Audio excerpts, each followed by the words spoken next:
contributor Rob Parker. Rob, I saw you tweeting about this one. How should the Patriots be punished here?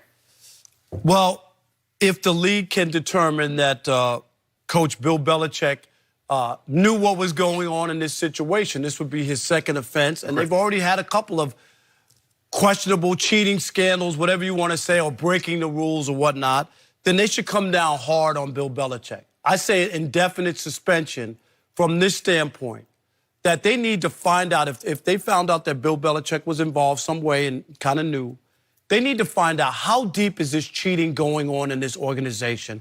They need to interview ex-employees, current employees, find out the scope of what's going on before I would even allow Bill Belichick to come back and coach again, because you're messing with the integrity of the game. And here's the other part. People can poo-poo it, I know, outside of New England. I've had some Patriots fans who are friends of mine who have said, threw their hands up and said, I'm done. I cannot defend this organization anymore. This is like lunacy. Here we go again. And the damage has been done. And I'm talking about the people who are on the fence, who are always looking at the Patriots with one eye going, I know they've won a lot and they keep getting to the Super Bowls, but I don't know how much of this is Bill Belichick's system, what he's doing, and how much of this is basically that they have an advantage because they're doing some monkey business. And I think the legacy is going to be damaged no matter what comes out. There'll always be in the back of your head how much of this involved cheating with the Patriots. Yeah. And so here's the other, and then the excuse people make right away is they don't need any help to beat the 1-12 Bengals. Well, Spygate was against the 4-11 Jets and Eric Mangini. So obviously it has nothing to do with the team's record or whether or not they need it. You say, well, why did they do it? Why would they do it, right? It doesn't make any sense. Because they can. It's an arrogance. That's all it is.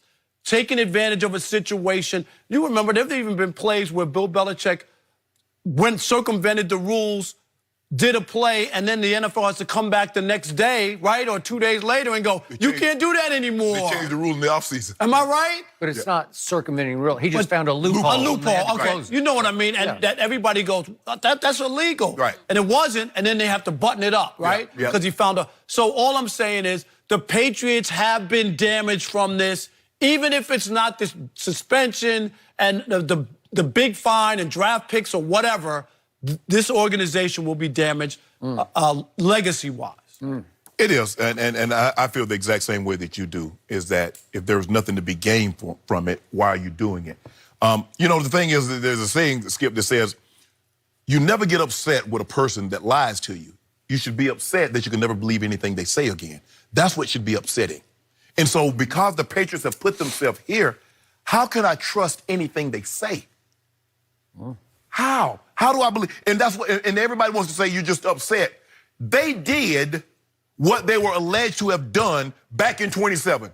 That's fact. There's no way around that. I don't want to hear, but everybody else, yeah, there's a lot. Hold on. There's not just one bank robber. There's just not one shoplifter. There's a lot of people doing a lot of things that are illegal.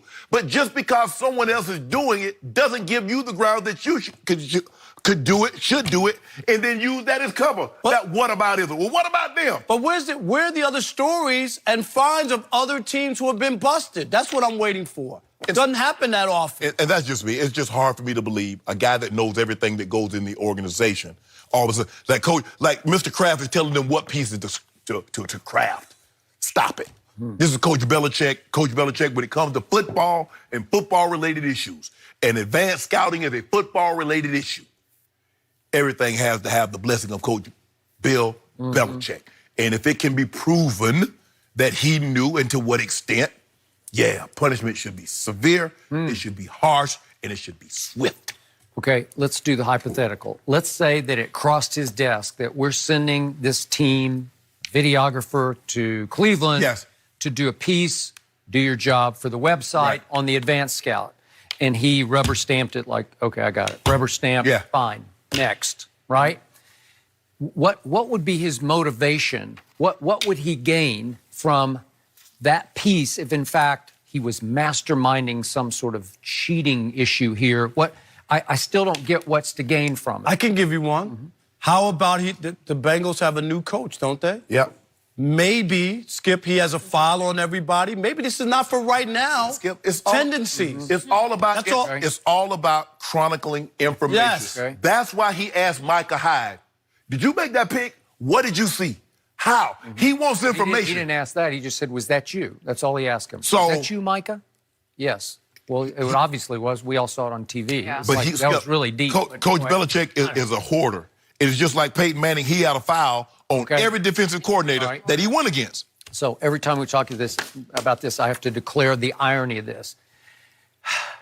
I am less a fan of Bill Belichick than even you and you are, because you have been a fan of him as a coach. I am. And every time we've brought it up in the discussion of who's the greatest coach ever, and it's always in the Brady Belichick who gets the most credit sort of debate, I always say he's disqualified. He got caught red-handed cheating. He's out of the discussion.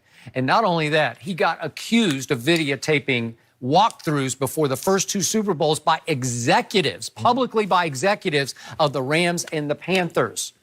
Wow. It wasn't proven, but boy, he sure got accused. And then Deflategate. You can't tell me if he knows everything that goes on in that organization that it didn't emanate. If, in fact, they deflated footballs, it didn't emanate from the head coach first. You can't believe that ball boys did that on their own. All right. Just ridiculous. And Like this videographer did. He went Right, he did it on his own. when Peyton Manning is publicly quoted as saying, when we play at Gillette, there's no way we have a meaningful, strategic conversation within the confines of the locker room. We go out in the hall because we suspect it is bugged. And how many visiting teams have said, our signals got jammed mysteriously in the middle of the game? Those are cheating, at least allegations. Correct. Those are deep, dark cheating allegations. But now we get to this question here about this thing, the point of contention, and I say, I feel like it's innocent as charged. This is a parking ticket at most, but he is being a victim, Belichick, of his reputation. But he should, though, Skip, because of that. If he didn't have the other stuff, then you could go, okay, this is. And the other thing that bothers me was the videographer, when he was busted by the security guard, said, "Oh no, I'll erase it." Like I just got caught off guard, like it's no big deal. But like you did something wrong. But why would you do that? I didn't do anything wrong. What is? Okay, well, I think he was naive and just didn't know he was violating a rule. And to me, again, they said the tape he shot was equal to what you'd get on the TV tape, so you could just watch it on TV. Yeah, but I don't think the cameras are on the sidelines for 8 minutes. They're on the field. I know what you're trying to say, but that's not 8 minutes of watching the sidelines. You can pick up a lot more. Television is cutaways. Okay, so here's the quote from an NFL source in one of the pieces this morning. You would not go in, meaning to the press box, wearing a Bruin shirt, Boston Bruins, put a camera on a tripod in the press box, and hope nobody notices. And I agree with that. There's one thing to be brazen. There's another thing just to be flat out stupid, and Belichick is not stupid. This would be brazen stupidity. It's like you would call the bank 15 minutes before you're going to rob it and say, hey, I'm about to rob the bank. And that's what he did to Eric Mangini. He did not. Yes. But it was still secret videotaping that Eric knew what it was. And he told him saw it from the inside out. told him not to do it to him. Did. Right. Okay, and then here's the thing. The NFL sent a memo because it had been circulating that teams, mainly the Patriots, were videotaping from the sidelines. Roger Goodell sent the memo. If you are currently videotaping from the sidelines, stop immediately. Skip, okay, if he got that memo from the NFL office, why would he continue to do it if he wasn't arrogant or stupid? One or the other. Now, which is it? It's on Eric Mangini. He just said, I'm going to do it to you. No. Yeah. No, the NFL sent the memo to all 32 teams. Said if you're taping signals from the sideline, stop it immediately. Yeah, we hear consistently that everybody still tapes defensive signals and tries to break them down. It's just like sign stealing in baseball. Same thing. There is a rule against it. Except for the Astros took it a step further. They did. But to me, it's still a silly rule because this is like penny ante cheating. This is like parking ticket cheating. Skip, it's like, Skip, okay, what does my uniform, my pants not being over my knees, what does that have to do with anything? It's a rule that says your pants must cover your knees. Your socks must come up. That's the rules. Whether we think it's a rule or the importance of the rule is inconsequential. It's just like the football with the air for all the people kept making it. Well, there's a reason that the ball has to be a certain pressure. There's a reason. Otherwise, when I'm running the football, I'll put in deflated footballs I want to that be a you Nerf. won't, right? I want to be a Nerf ball. So that it'll never be, it won't be stripped, it won't be fumbled, right? Every time I do a running play, I could bring that ball in. Right. Okay, just remember, the very job, as in do your job, of the advanced scout is to sit way up high in the press box and carefully watch the signaling from the sideline by the defensive coaches into the defense. Right. And he's going to try to chart it as best he can with his eyes. They just don't want you taping during the game and taking it in at halftime, and marrying it up to the game tape. Because at halftime, you could steal their signals. And again, I've always said you should change your signals at halftime. You say it's too complex. Well, again, you could if you really had to. Yeah, because think about it.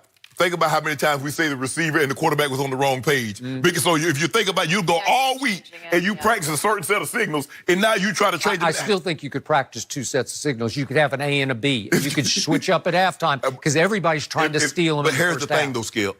When you do that, I got a foul. Now, if I see Zach Taylor again, now he might